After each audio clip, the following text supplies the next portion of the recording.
मोनिका और तुषार इन दोनों ने भागकर शादी कर ली। मोनिका मात्र 20 साल की और तुषार 25 साल का था। मोनिका अमीर घर से थी और तुषार मध्यम वर्गीय था। मोनिका के घर वालों को इस रिश्ते से विरोध था। उसके पिता को मोनिका के लिए अमीर लड़का चाहिए था। वैसे भी मोनिका के पापा के मुताबिक उसकी शादी करने की उम्र भी नहीं थी। थोड़ी सी समझ आने पर वो तुषार को भूल जाएगी, ऐसा मोनिका के पिताजी को लगता था। तुषार के माता पिता को इस शादी से कोई दिक्कत नहीं थी। मोनिका की पढ़ाई पूरी हो और तुषार को भी अपने करियर पर अच्छे से ध्यान देना चाहिए, ऐसी उनकी इच्छा थी। बाद में वक्त आने पर वो मोनिका के माँ पापा से बात करेंगे, ऐसा उन्होंने तुषार को बोला था। एक बार मोनिका और तुषार को बाहर घूमते हुए मोनिका के भाई ने उन्हें देख लिया। मोनिका को जबरदस्ती से घर लेकर गया। उसके घर एक ही तमाशा होने लगा। उन्होंने मोनिका का घर के बाहर जाना बंद करवा दिया। लास्ट में संधि देखकर उन दोनों ने भागकर शादी कर ली। मोनिका के घर वालों ने उससे सारे रिश्ते तोड़ दिए। तुम कभी भी खुश नहीं रहोगी, ऐसी उसे बददुआ दी। तुषार के घर वालों को उनका विरोध नहीं था, पर उन दोनों ने लिया हुआ निर्णय उसके माँ पापा को पसंद नहीं आया। हमें एक बार बताया तो होता, हम कोई न कोई मदद कर सकते थे।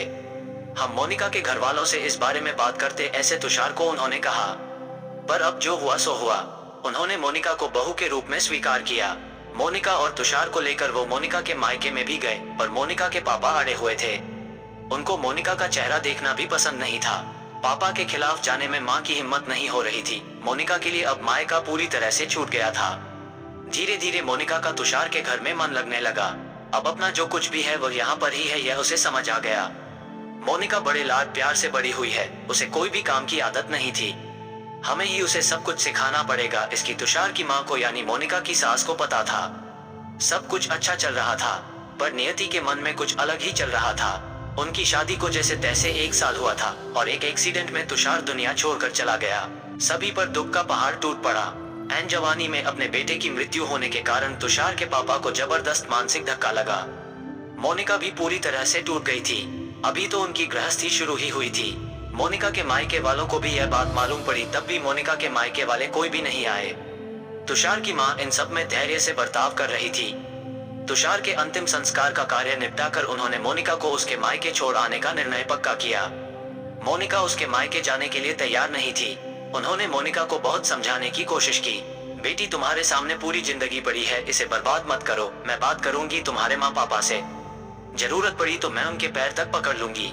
उसे समझा कर वो उसे उसके मायके लेकर गए, पर वहां भी उन्हें निराशा ही मिली। उसके मायके वालों का गुस्सा मोनिका पर से कम नहीं हुआ था। तुषार की मां ने बहुत मनाने के बाद भी उन्होंने मोनिका को माफ नहीं किया। उसके पापा ने कहा, आपको वो बोझ लग रही होगी तो उसे कुएं में धकेल दो। तुषार के माँ पापा मोनिका को वापस घर ले आए। मोनिका के वापस घर आने से घर के बाकी लोग थोड़े नाराज थे। अब मोनिका को कोई भी खुले मन से स्वीकारने को तैयार नहीं था। कुलक्षणी, अपशकुनी, पोते को निगल गई मेरे, अब बेटे को भी निगल जाएगी है। ऐसा बोलकर तुषार की दादी मतलब मोनिका की दादी सास उसे ताने दे रही थी। उस वक्त तुषार के पापा की तबीयत बहुत खराब हो रही थी। ये सब मोनिका को सहन नहीं हो रहा था। उसने ठान लिया कि यहाँ से दूर निकल जाना चाहिए।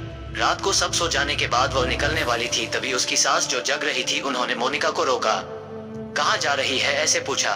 माँ, मुझे जाने दीजिए, मैं अपशकुनी हूँ। मेरी ही वजह से ये सब हुआ।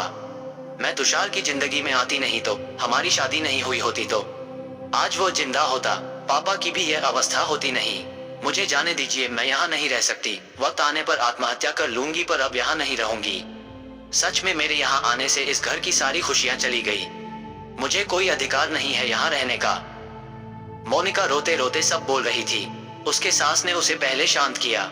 मोनिका, तुम दोनों मिले नहीं होते तो, तुम्हारी शादी हुई नहीं होती तो, उस दिन उस ट्रक ड्राइवर ने नशे में गाड़ी नहीं चलाई होती तो, रास्ते पर लोगों ने तुषार को वक्त पर हॉस्पिटल में ले गए होते तो। बहुत तो है बेटा, और अब वक्त निकल गया है इन सब बातों का विचार करने का। तुषार तो मेरा बेटा था। मेरी क्या अवस्था हुई होगी इन सब में। एक बार तो विचार किया क्या तुमने? वो तो चला गया और अब तुम भी छोड़कर चली जाओगी मुझे। मोनिका, तुम मुझ पर बोझ थी, इसलिए मैं तुम्हें तुम्हारे मायके छोड़ने नहीं गई थी। तुम्हारे सामने पूरी जिंदगी है। किसी के चले जाने से हम जीना तो नहीं छोड़ सकते। यहाँ से ज्यादा तुम वहाँ पर खुश रहोगी, क्योंकि यहाँ तुषार की यादें तुम्हें हमेशा दुख देगी, ऐसे मैं सोचती थी। पर जाने दो, जो हुआ सो हुआ। अब तुम तुम्हारी पढ़ाई पूरी करोगी, मैं हूँ तुम्हारे साथ, और इनकी चिंता करने के लिए मैं हूँ। ना सिर्फ तुम्हारा साथ चाहिए मुझे बेटा इस सब में। तुषार के जाने से हर कोई परेशान था। हर किसी का बोलने का तरीका अलग हो गया है। तुम्हारा दुख मैं अच्छे से समझ सकती हूँ, पर अब तुम्हें संभलना होगा। लोगों का बोलना नजरअंदाज करना होगा तुम्हें। मन लगाकर पढ़ाई करनी पड़ेगी। तुम कोई भी गलत फैसला नहीं लोगी, इसका मुझे वचन दो। मैंने मेरा जवान बेटा गंवाया है और अब बेटी को नहीं खोना चाहती। सास को बातें सुनकर मोनिका को रोना आया। उसने सास को गले लगाया। माँ, मैं कहीं नहीं जाऊंगी आपको छोड़कर, आप जैसा बोलोगे वैसे ही मैं करूंगी। मोनिका की सास भी मन भर के रोई। आज पहली बार उनका दुख फूट फूट कर बाहर आया था। आगे मोनिका ने मन लगाकर पढ़ाई की, बहू नहीं वो उस घर की बेटी बनी। बहुत सारे ताने बुरी बातें सुने उसने। हर एक राह पर उसके सास उसके साथ थी। वो दोनों एक दूसरे की ताकत बनी। मोनिका आईएएस अधिकारी बनी। अब उसे दोष देने वाले लोगों का मुंह बंद हो गया। मोनिका के मायके के वालों को भी ये खबर पता चली। उसके पापा के सिवाय मायके के बाकी लोग उसे पूछने लगे थे। सास ने अच्छा जोड़ीदार चुनकर मोनिका की दूसरी शादी करवाई। शादी के बाद भी मोनिका अपनी इस मां को कभी नहीं भूली। शासकीय अंतिम काल में भी मोनिका रात का दिन करके सेवा में हाजिर होती थी।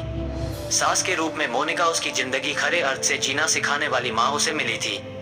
पर सच में मोनिका के सास जैसी ऐसी कितनी समझदार औरतें इस समाज में है, जो एक चौखट से बाहर जाकर सोचती है और दूसरों का आधार बनकर उनका जीवन सफल बनाती है। तो दोस्तों, उम्मीद करते हैं हमारी आज की कहानी भी आपको पसंद आई होगी। आपका क्या कहना है इस कहानी के बारे में कमेंट करके हमें जरूर बताएं। वीडियो को लाइक कर दीजिए और इसी तरह की कहानियां लगातार देखने के लिए चैनल को सब्सक्राइब करके घंटी को दबाकर ऑल पर सेट कर लीजिए, ताकि आने वाली वीडियो का नोटिफिकेशन आपके पास तुरंत पहुंचे। मैं मिलता हूं आपसे अगली वीडियो में, तब तक के लिए धन्यवाद।